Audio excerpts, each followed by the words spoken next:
ભારતી આશ્રમનો વિવાદ હવે ચરમસીમાએ પહોંચ્યો છે।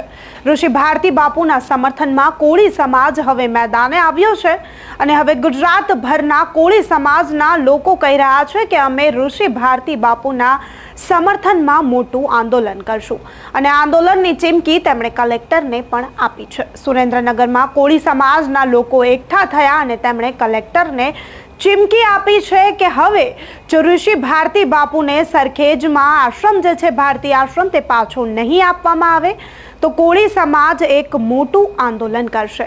પહેલા તો કોળી સમાજે વિરોધ પ્રદર્શનો કર્યા, આવેદનપત્ર આપ્યું અને હવે આંદોલનની ચીમકી આપી રહ્યા છે। ત્યારે કોળી સમાજના લોકો આકરા પાણીએ છે અને કહી રહ્યા છે કે ઋષિ ભારતી બાપુનું જેણે પણ અપમાન કર્યું છે તેના વિરુદ્ધ પગલાં લેવામાં આવે। ત્યારે સાંભળીએ કે કોળી સમાજના લોકો રોષે ભરાતા શું કહી રહ્યા છે। અખિલ ભારતીય કોળી સમાજ સુરેન્દ્રનગર આજે ગુજરાત રાજ્યમાં સૌરાષ્ટ્રમાં સનાતન ધર્મનું અપમાન થયું છે।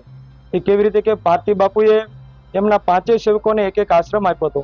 એવા 1008 મહામંડલેશ્વર ઋષિ ભારતી બાપુને પણ સરખેજ ખાતેનો આશ્રમ આપ્યો હતો, પરંતુ કોઈક અસામાજિક તત્વો અને બીજા એક મહંત સાથે મળી અને ખૂબ ખરાબ વિડીયો અને 200 બાઉન્સરો સાથે લઈ અને 1008 મહામંડલેશ્વર ઋષિ ભારતી બાપુનો જે આશ્રમ પડાવી લીધો છે એ ખરેખર એક ગુંડાશાહી દેખાતી હોય છે।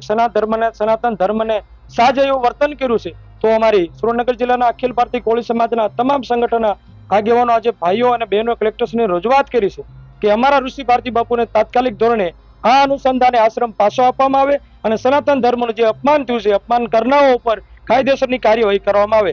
જો આમ નહીં કરવામાં આવે તો કોળી સમાજ પહેલા પણ અનેક આંદોલનો કરી અને સમાજને ન્યાય અપાવી ચૂક્યો છે। તો અત્યારે અમે માત્ર ને માત્ર શાંતિપૂર્વક આંદોલન કરી અથવા શાંતિપૂર્વક આ આવેદન પત્રો દઈએ છે। જો આમ નહીં કરવામાં આવે તો અમે ઉગ્ર આંદોલન કરી ભગતસિંહના રસ્તે જઈ અને અમારા ઋષિ ભારતી બાપુને અમે 100% ન્યાય આપવા માટે કટિબદ્ધ છીએ। જય હિન્દ, જય માનદાતા, જય વેલનાથ, જય કોળી સમાજ। રમેશભાઈ મેર, કોળી સમાજ આગેવાન સાયલા।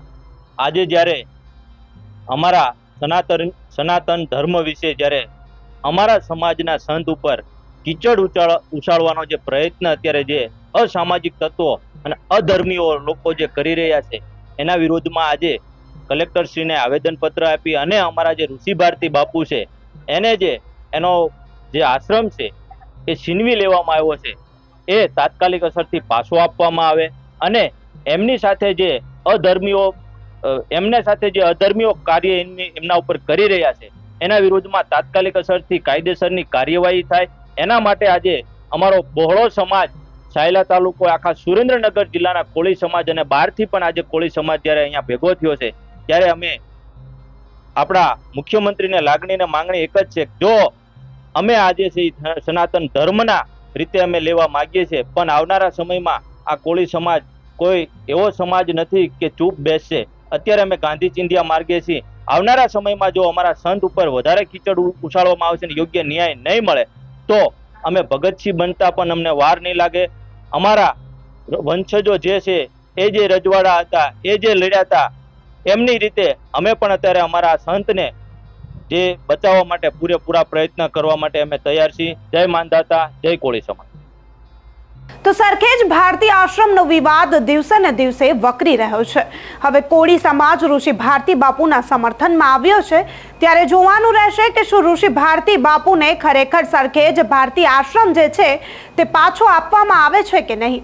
કોળી સમાજની જે માંગણી છે તે સાંભળવામાં આવે છે કે નહીં, આ વિશે તમારું શું માનવું છે। શું ખરેખર ઋષિ ભારતી બાપુને સરખેજ ભારતી આશ્રમ પાછો આપી દેવો જોઈએ? અમને કમેન્ટ કરી ચોક્કસથી જણાવજો તથા અમારી ચેનલ નિર્ભય ન્યૂઝને લાઇક, શેર અને સબસ્ક્રાઇબ કરવાનું ભૂલશો નહીં। આભાર।